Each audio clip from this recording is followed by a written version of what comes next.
Welcome to The Explainer. Today, we're diving into the exact moment AI literally learned how to do math with words. If you're a grad student just starting to tackle research papers, you're in the right place. We're breaking down an absolute landmark, the Word2Vec paper by Thomas Mikolov and his team at Google. This isn't just another paper. It's the foundational text that completely revolutionized how machines understand language. It is an absolute must-read. So let's just get right into it. I want you to imagine something that sounds, honestly, completely absurd.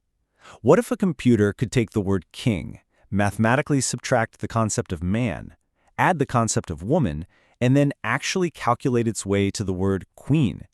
It sounds like total magic, right? But that's exactly what the authors of this paper pulled off.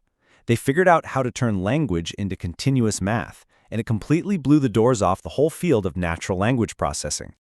To really get why this was such a game changer, we kind of have to look back at the dark ages of NLP.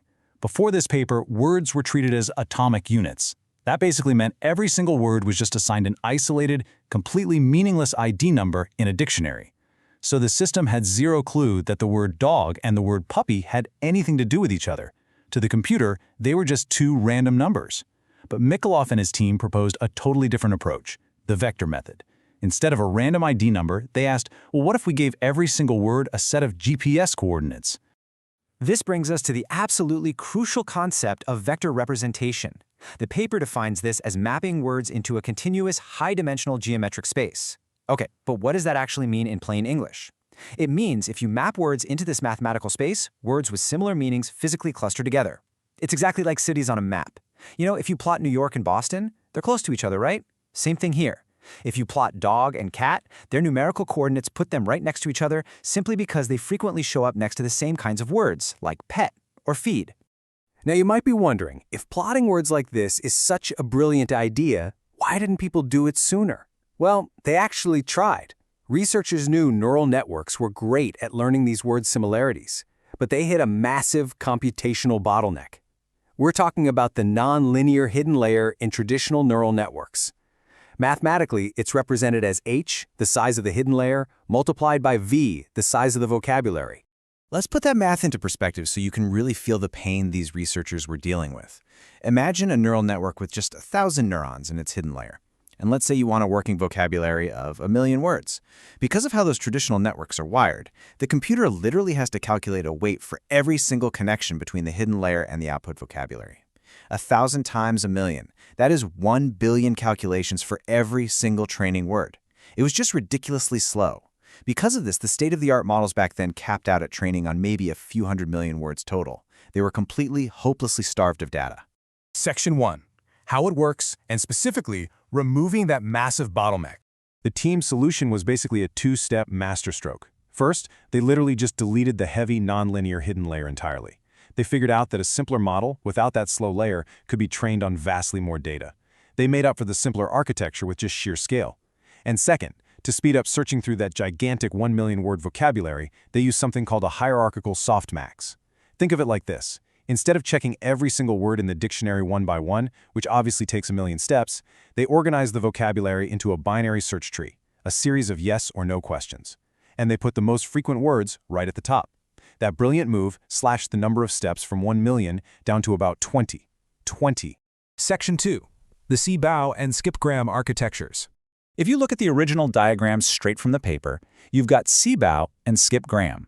I want you to really trace the path from the input to the projection and right to the output. Do you notice what's completely missing? There is no hidden layer anywhere between the projection and the output. That absence right there, that is the entire secret to their blazing speed. Let's break these two models down with a simple analogy. The continuous bag of words, or CBOW model, is essentially a fill-in-the-blank test. It looks at a window of context words, say maybe 4 words before and 4 words after, it averages them out, and then tries to predict the missing word in the middle. The skipgram model is the exact inverse of that.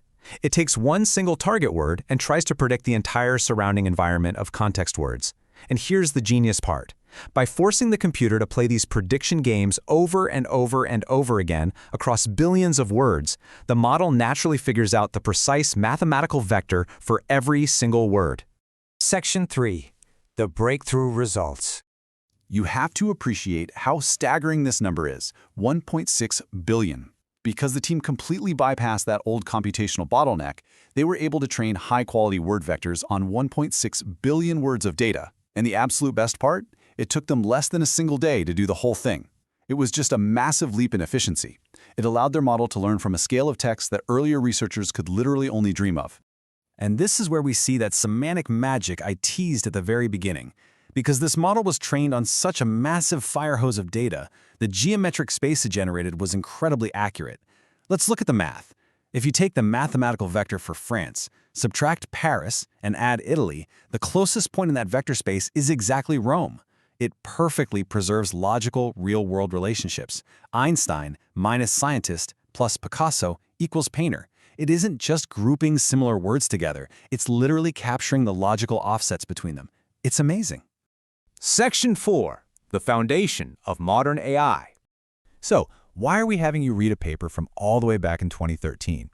Well, because the concepts right here in this paper move the entire tech industry away from treating words as dumb atomic units and pushed everyone toward dense, continuous embeddings.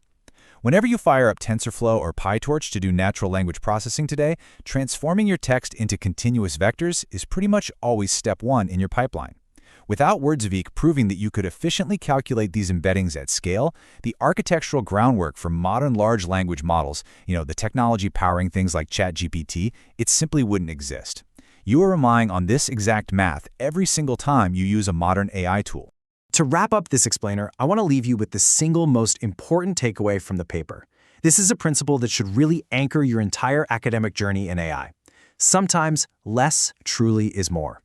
The authors realized that a simple model, if it's scaled on massive amounts of data, will routinely outsmart a highly complex model that's just starved of data. They traded complexity for scale, and in doing so, they totally revolutionized artificial intelligence. So, as you head into your labs to design your own models, ask yourself, are you building something so complicated that it can't learn at scale? And if scale conquered complexity back in 2013, what happens when we push that scale into the trillions today? Thanks so much for joining me on this explainer, and happy researching.